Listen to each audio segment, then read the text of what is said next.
The dust from a passing stagecoach still lingered in the air when Willow Farnsworth stumbled toward the only lit building in the small town of Redemption Creek, her twin 5-year-olds clinging to her skirts as her vision blurred and her strength finally gave out. Arizona Territory, 1878, the summer heat bore down relentlessly on the parched landscape, creating shimmering waves above the hardened earth. Willow Farnsworth had been traveling for 3 days straight, her meager savings spent on a stagecoach ride that had left her and her children still 20 miles from their intended destination. They had walked the remaining distance, stopping only when absolutely necessary, driven forward by desperation and the dwindling supply of water in her canteen. Patrick and Penelope, her twins, had been remarkably brave throughout the journey, asking fewer questions as the day wore on and their mother's pace slowed. Willow had promised them a new life after their father's death in a mining accident back in Missouri, a fresh start with her cousin who had written about opportunities in the growing town of Silver Creek. But Willow had miscalculated the distance, the cost, and her own endurance. As the sun began to set behind the jagged mountains to the west, they finally reached the outskirts of Redemption Creek. It wasn't Silver Creek, they were still at least 2 days' journey from there, but it had buildings, people, and the promise of water. Willow's parched lips cracked as she attempted a reassuring smile for her children. "Just a little further," she whispered, her throat raw from thirst and the dusty air. The only establishment showing signs of life was a weathered wooden building with a swinging sign that read, "The Lucky Strike Saloon." Yellow light spilled from its windows, and the faint sounds of a piano and raucous laughter drifted out into the evening air. Willow hesitated. A saloon was no place for children, but they needed help and quickly. Her vision had started to swim, dark spots dancing at the edges. Her legs felt like lead as she forced herself forward, one hand clutching each of her children. "Mama," Penelope's worried voice seemed to come from very far away. Willow tried to respond, but the words wouldn't form. She made it to the roughly hewn wooden steps leading up to the saloon's entrance before her knees buckled. The last thing she remembered was the terrified cries of her children as the world tilted sideways and darkness claimed her. Samuel Cooper had just finished his third whiskey of the evening when the commotion at the door caught his attention. He wasn't a drinking man by nature, but the anniversary of his wife's death always drove him to seek temporary oblivion in a bottle. 4 years had passed since Emily had succumbed to fever, leaving him alone in a world that no longer made much sense. The saloon had grown rowdy as the evening progressed, miners and cowboys blowing off steam after long days of backbreaking work. Samuel was about to order another drink when the piano player abruptly stopped mid-song and several voices called out in alarm. "There's a woman collapsed outside. She's got kids with her." Samuel was on his feet before he fully registered moving, pushing his way through the crowd that had gathered at the doorway. There on the steps lay a young woman, her face pale beneath a layer of trail dust, her plain dress threadbare but clean. 2 small children, a boy and girl who looked to be twins, were shaking her shoulder and crying. "Mama, wake up, Mama." Something in Samuel's chest tightened as he knelt beside the unconscious woman. Her breathing was shallow, her skin hot to the touch. "Heat exhaustion," he muttered, gently checking her pulse. "Maybe worse." "Someone get Doc Miller," called the bartender, but Samuel knew the doctor had ridden out to the Harrison Ranch earlier that day to attend a difficult birth. "Doc's not back yet," Samuel said, making a quick decision. "She needs help now." Without hesitation, he slipped one arm beneath the woman's knees and the other behind her shoulders, lifting her with ease. Years of ranching had made him strong, and she weighed almost nothing in his arms. The children grabbed at his legs, their tear-streaked faces filled with fear. "It's all right," Samuel said, trying to make his deep voice gentle. "I'm going to help your mama, you can come too." A murmur went through the crowd. Samuel Cooper was known to be a loner, keeping to his small ranch outside of town and rarely socializing. The idea of him taking in a woman and 2 children was enough to set tongues wagging. "Cooper, you sure about this?"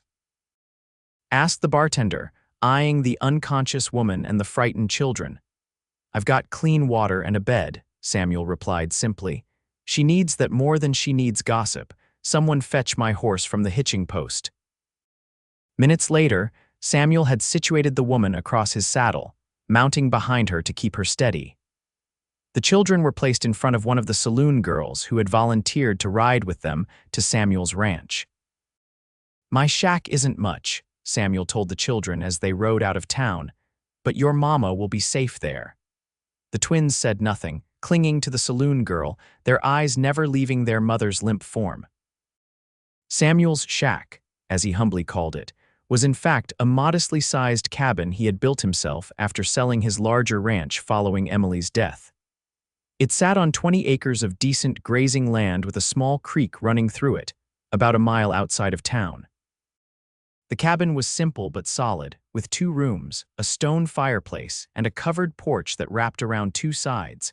By the time they arrived, the woman had stirred slightly but remained mostly unconscious. Samuel carried her inside and placed her gently on his bed, the only one in the cabin. "Macy, can you help get her comfortable?" he asked the saloon girl. "She needs to drink water, but slowly." While Macy tended to the woman, Samuel turned his attention to the children. They stood just inside the doorway, holding hands and watching the adults with wide, fearful eyes. "I'm Samuel," he said, crouching down to their level. "What are your names?" The little girl spoke first, her voice barely above a whisper. "I'm Penelope. This is Patrick. Is our mama going to die?" The direct question caught Samuel off guard, but he recognized the terror behind it. These children had likely already lost someone they loved. "No," he said firmly. "Your mama is very tired and too hot, but she's going to be all right. She just needs rest and water and some good food. Can you help me take care of her?" Both children nodded solemnly. "Good. First, let's get you some water too. You must be thirsty." As Samuel led the children to the kitchen area and poured water from a pitcher into tin cups, Macy emerged from the bedroom. "I got her to take a little water," she reported. "Poor thing is parched something terrible. I loosened her clothes some to help cool her down. She's got a fever, but not dangerously high." "Thank you, Macy. I should get back. Jeb only let me come because we weren't busy yet." She looked at the children doubtfully. "You sure you can manage?" "These little ones need looking after, and you're not exactly." "I'll manage," Samuel interrupted. He'd been around children before he and Emily had planned on having a family before illness took her. The thought caused a familiar pang in his chest, but he pushed it aside. "If you could let Doc know to come by when he gets back to town, I'd appreciate it." After Macy left, Samuel set about making a simple supper for the children. He wasn't much of a cook, but he could manage beans, bacon, and cornbread. The twins ate hungrily, though they kept glancing toward the bedroom door. "Can we see Mama?" Patrick asked when he had cleaned his plate. Samuel nodded. "For a little while, then you both need sleep. It's been a long day for you." He led them into the bedroom where the woman lay on his bed, her chestnut hair spread across his pillow. In the lamplight, with some of the dust and exhaustion washed from her face, Samuel could see she was quite young, perhaps in her mid-20s, and would be beautiful when healthy. Her features were delicate, with high cheekbones and a gentle curve to her lips. The children climbed carefully onto the bed and curled up on either side of their mother. Samuel left them alone for a few minutes, using the time to make up pallets in the main room where they would sleep. When he returned, both children had fallen asleep, their small bodies pressed against their mother. With a sigh, he gently lifted them one at a time and carried them to their makeshift beds. They barely stirred, exhaustion having claimed them completely. Samuel spent the night in a chair beside the bed, regularly offering water to the woman when she stirred. By morning, her fever had broken, and as the first light of dawn filtered through the curtains, her eyes fluttered open. For a moment, she stared at the unfamiliar ceiling in confusion. Then, with a gasp, she tried to sit up. "My children." "Where are my children?" Samuel leaned forward, placing a steadying hand on her shoulder. "They're safe. They're sleeping in the next room. Please don't try to get up too quickly." The woman's eyes, a striking shade of green, fixed on him with suspicion and fear. "Who are you? Where am I?" "My name is Samuel Cooper. You collapsed outside the saloon in Redemption Creek last night. I brought you to my home so you could recover." She sank back against the pillow, relief washing over her face, followed quickly by embarrassment. Thank you, I don't know what happened. We had been walking so long and it was so hot. You were suffering from heat exhaustion. You're lucky it wasn't worse. Samuel offered her a cup of water. Drink this, slowly. She accepted the cup with shaking hands. My name is Willow Farnsworth. My children, Patrick and Penelope, Samuel supplied. They're fine, worried about their mama, but they ate well and slept through the night. Willow's eyes filled with tears. Thank you, I don't know how to repay your kindness. There's no need, Samuel said, suddenly uncomfortable with her gratitude. He stood up. I'll check on the children and fix some breakfast. You should rest more. As he turned to leave, she caught his hand. Her touch was light, but it sent an unexpected jolt through him. Mr. Cooper, truly, thank you. Samuel nodded awkwardly and retreated to the main room where the twins were beginning to stir. They brightened immediately when he told them their mother was awake. Over a breakfast of flapjacks and bacon, Willow explained their situation. After her husband's death in the mines, she had tried to make ends meet in their small Missouri town, but work for a woman with young children was scarce. Her cousin in Silver Creek had written promising work in the growing town's new hotel. We were supposed to arrive in Silver Creek yesterday, Willow said, her voice steadier after food and rest. The stagecoach fare was more than I expected, so we had to get off early. I thought we could walk the rest. I didn't realize how far it was or how harsh the terrain would be. Silver Creek is still a good 40 miles from here, Samuel informed her. That's not a journey to make on foot, especially with children. Willow's face fell. I have no money left for transport. Perhaps when I'm stronger we can continue walking. A few miles each day. Samuel shook his head firmly. That's not an option. The route to Silver Creek crosses open desert with little shade or water. It's dangerous even for experienced travelers. But my cousin is expecting us, the position at the hotel. I'll ride into town today and send a telegram to your cousin, Samuel offered. You and the children can stay here until you're fully recovered, then we'll figure out how to get you to Silver Creek safely. Willow looked like she wanted to argue but was too weak to do so. Instead, she thanked him again, her eyes revealing both gratitude and discomfort at being so indebted to a stranger. Over the next few days, a routine developed. Samuel would rise early to tend to his small herd of cattle and the vegetable garden behind the cabin. Willow, growing stronger each day, would prepare meals with the limited supplies available. The children, initially shy around Samuel, gradually became more comfortable, following him around as he did his chores and asking endless questions. On the third day, Dr. Miller finally made it out to examine Willow. You're recovering well, the doctor pronounced, but you shouldn't travel for at least another week. Your body needs time to regain its strength. After the doctor left, Willow found Samuel on the porch, whittling a small wooden horse. I can't impose on you for another week, she said without preamble. Samuel looked up from his carving. It's no imposition. You've already done too much. The telegram to my cousin, the food, your bed, I sleep fine on the pallet, he interrupted. That's not the point. Willow sighed, sitting down on the porch step. I've spent my whole life depending on others, my father, then my husband. When James died, I promised myself I would stand on my own 2 feet, and here I am, once again being cared for by a man I barely know. Samuel studied her for a moment. In the few days she had been in his home, he had come to admire her quiet strength and determination. Despite her weakened state, she insisted on helping with household tasks and was unfailingly patient with her energetic children. There's a difference between dependence and accepting help when it's needed, he said finally.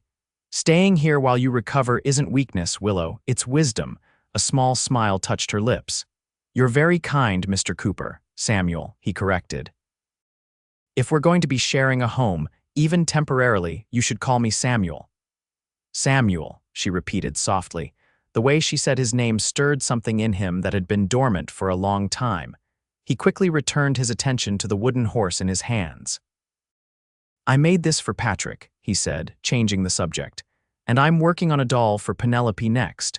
Willow watched as his large, calloused hands deftly shaped the wood with his knife. You're good with children. Do you have any of your own? The question, innocent as it was, hit him like a physical blow. No, he said shortly. I was married, but my wife died 4 years ago before we could start a family. I'm sorry, Willow said, genuine compassion in her voice. I know how hard it is to lose a spouse. Samuel nodded, not trusting himself to speak. They sat in companionable silence for a while, the only sounds the scrape of his knife against wood and the distant laughter of the twins as they played in the yard. I received a reply from your cousin, Samuel said eventually. The position at the hotel has been filled, but she says you're still welcome to come. She mentioned there might be work at the dressmaker's shop, Willow sighed. I suppose that's something, at least. I'm a decent seamstress. The stagecoach comes through Redemption Creek once a week. We missed yesterday's, but you should be well enough to travel on next week's coach. And how will I pay for the fare? Willow asked, a hint of bitterness in her tone. I told you I have no money left. Samuel had been thinking about this problem. I have a proposition, he said carefully. I need help around the ranch. The garden needs tending, the cabin could use a woman's touch, and frankly, my cooking is terrible. Willow raised an eyebrow. What are you suggesting? Stay and work for me. Just for a month or two. I'll provide room and board for you and the children, plus wages. Enough to pay for your stagecoach fare to Silver Creek and have something to start with when you arrive. Willow stared at him, clearly surprised by the offer. You're serious? I am. It's a fair exchange. You need time and money. I need help around here. The children seem to like it, and there's a small school in town they could attend. I need to think about it, Willow said, rising to her feet. Samuel nodded, understanding her hesitation. It was a big decision, and she had only known him for a few days. Take your time. That evening, after the children were asleep, Willow found Samuel at the kitchen table going over his accounts by lamplight. I've thought about your offer, she said, sitting across from him. I'll accept on one condition. Samuel set down his pencil. What condition? That I sleep in here with the children and you take your bed back. I won't have you sleeping on the floor in your own home for months. A small smile tugged at the corner of his mouth. Is that all? I was expecting something more difficult. It's important to me, Willow insisted. I need to feel like I'm earning my keep, not taking charity. All right, Samuel agreed. You have a deal, Mrs. Farnsworth. Willow, she corrected, echoing his words from earlier. If we're going to be working together, you should call me Willow. And so began an arrangement that would change both their lives.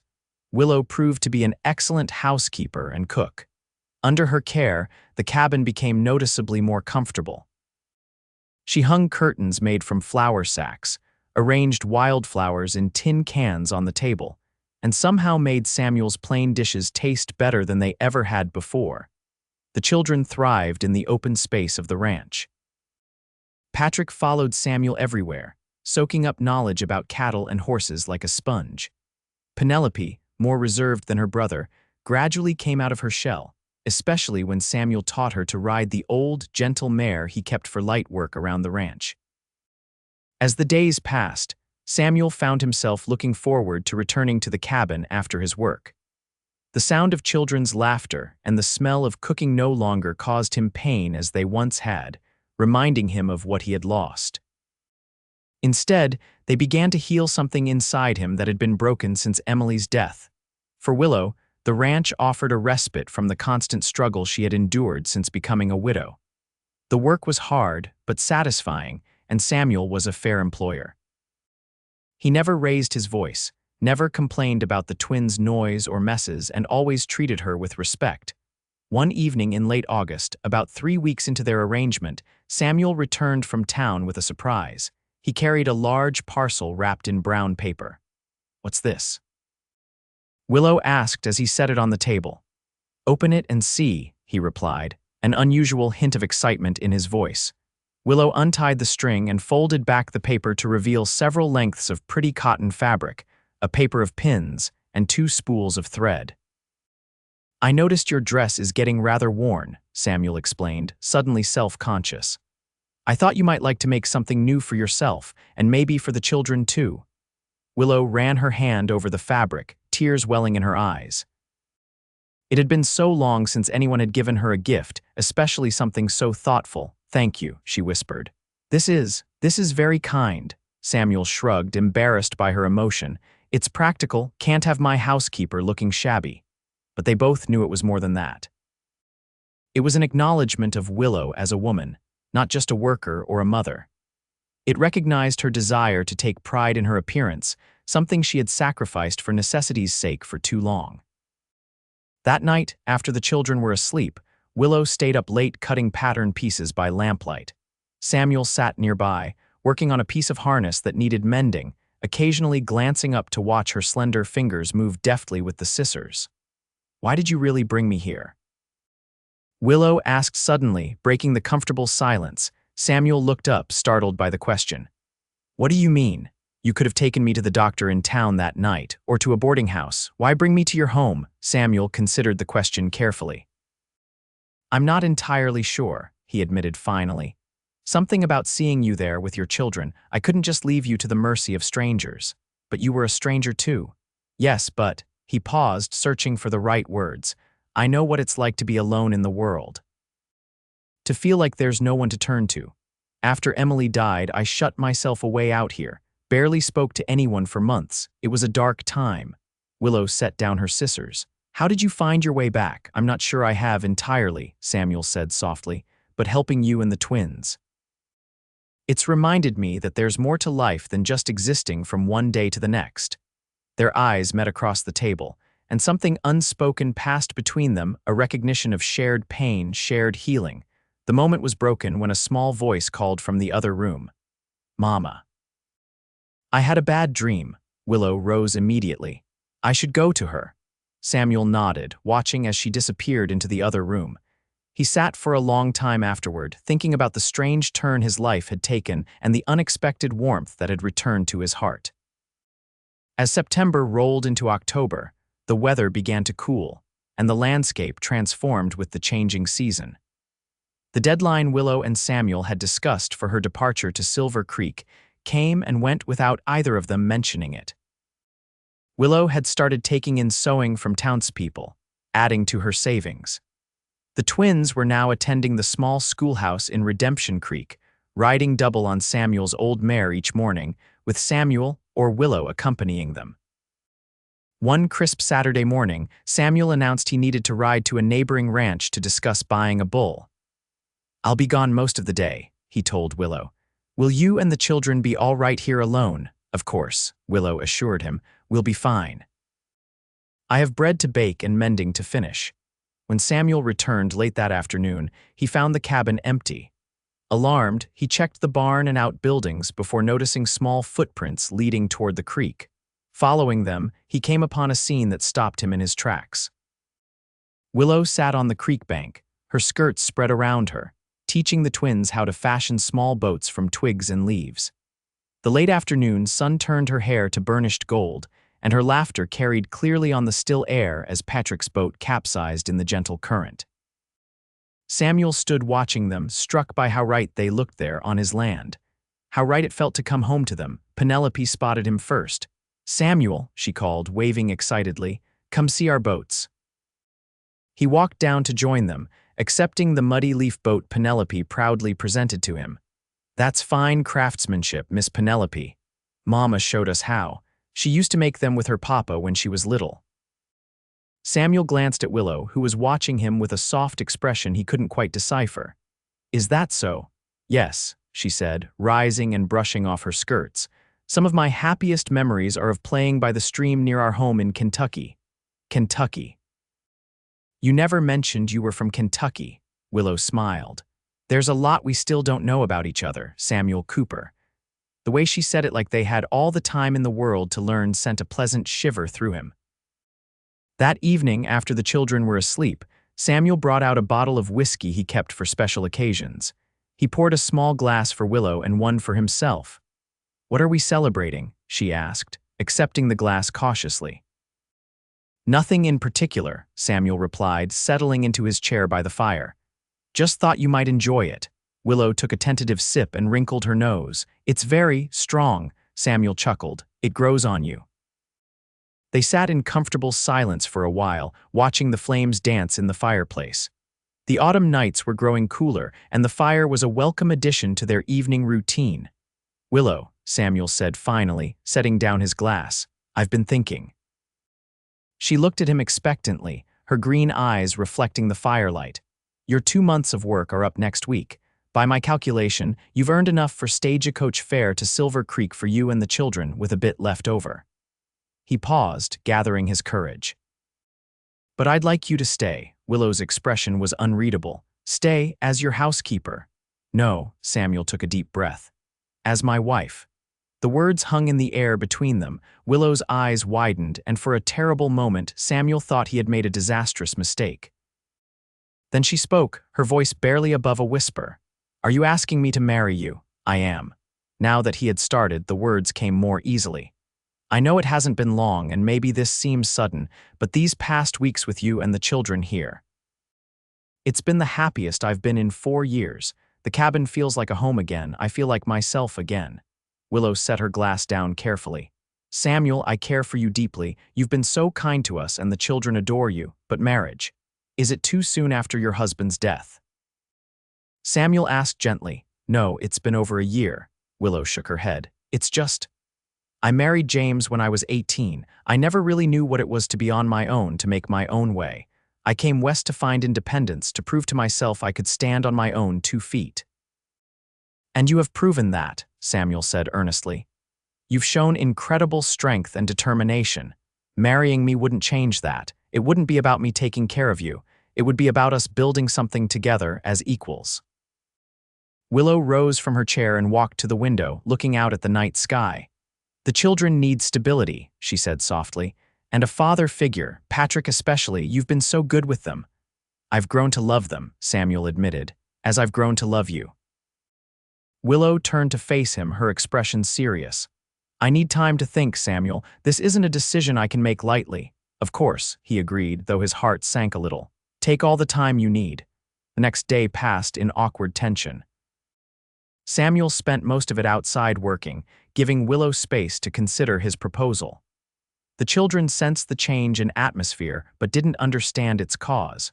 When Samuel came in for supper that evening, Willow was unusually quiet. The meal passed with only the twins' chatter filling the silence. After the children were in bed, Samuel prepared to go outside to smoke his pipe, giving Willow more time alone.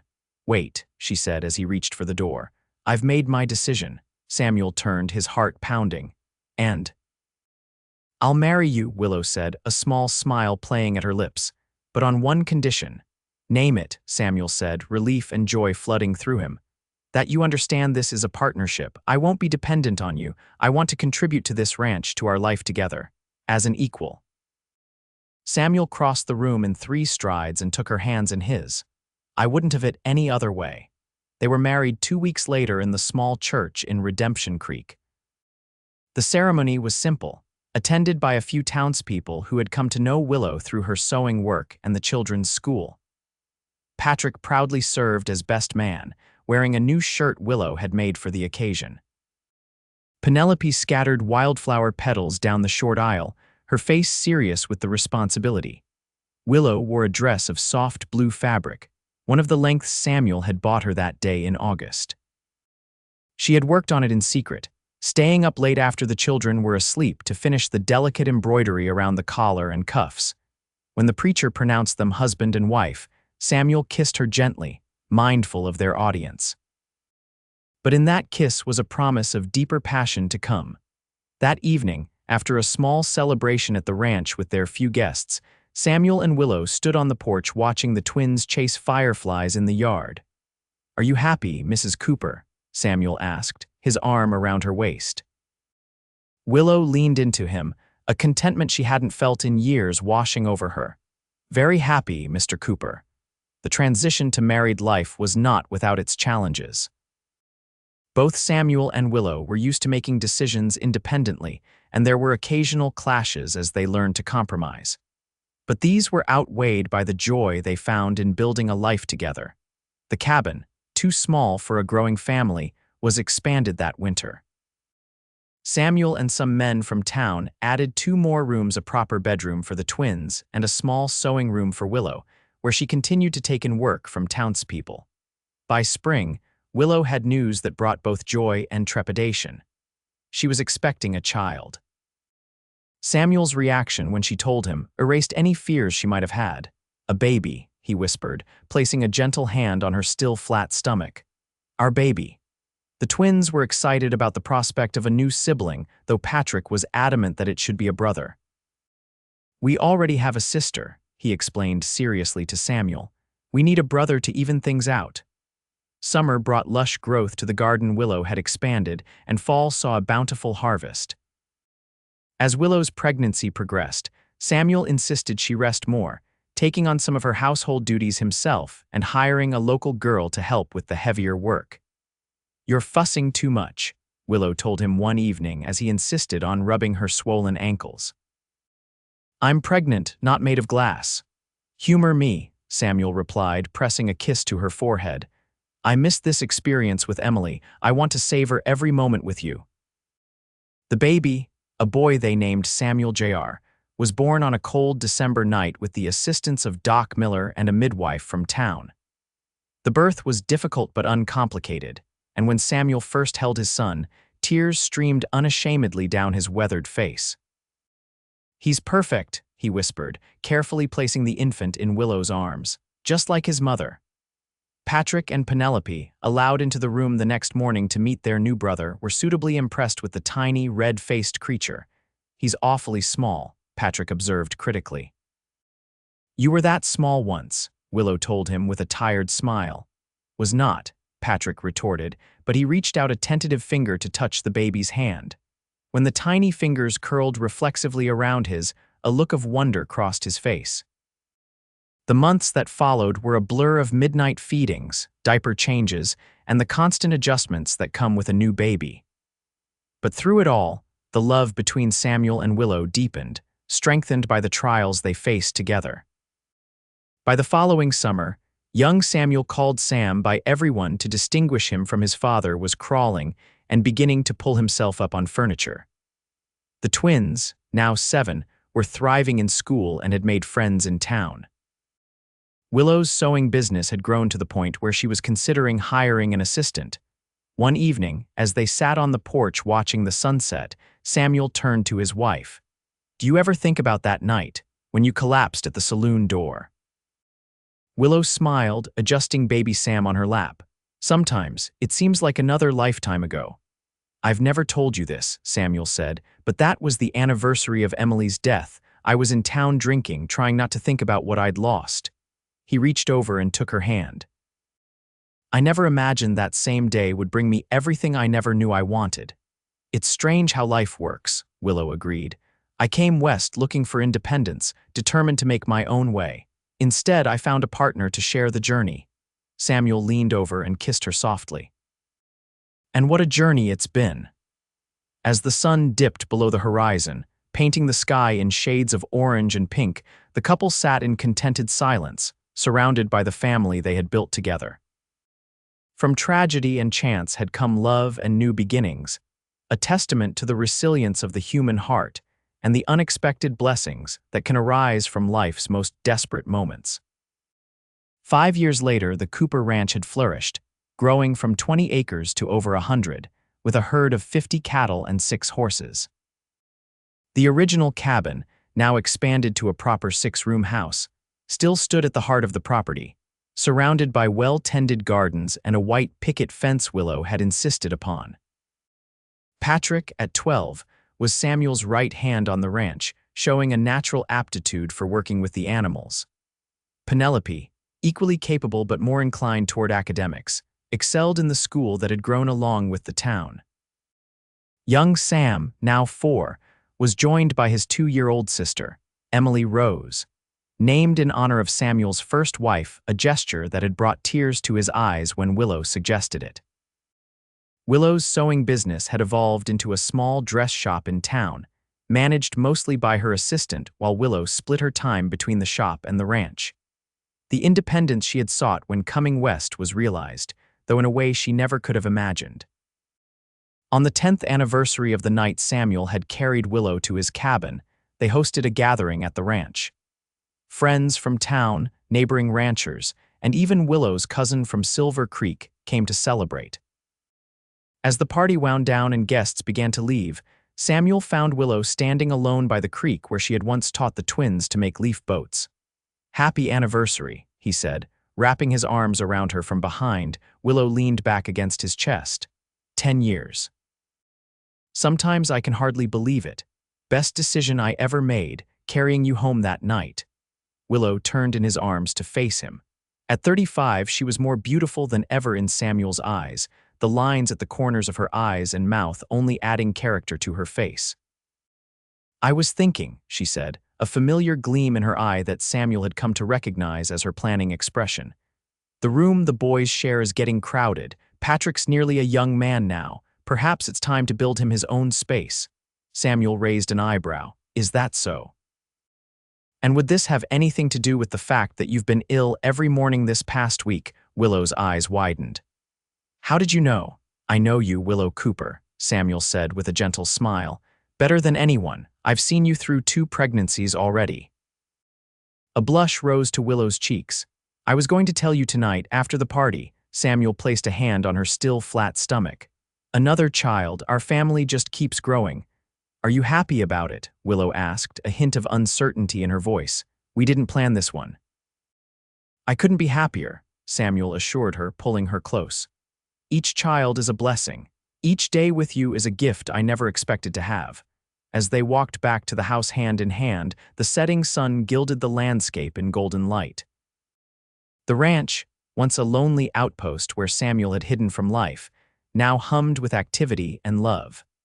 The sound of children's laughter drifted from the yard where Patrick was showing his younger siblings how to rope a wooden practice steer. We've built something beautiful here, Willow said, pausing to take in the scene. Samuel squeezed her hand. Yes, we have, and it all started with a woman collapsing at a saloon door and a lonely cowboy who carried her home. Not just home, Willow corrected, rising on tiptoe to kiss him. To the beginning of our story. As they rejoined their family, surrounded by the life they had created together, both knew that while their story had begun with desperation and chance, it would continue to be written with love, partnership, and the enduring strength they found in each other. The end.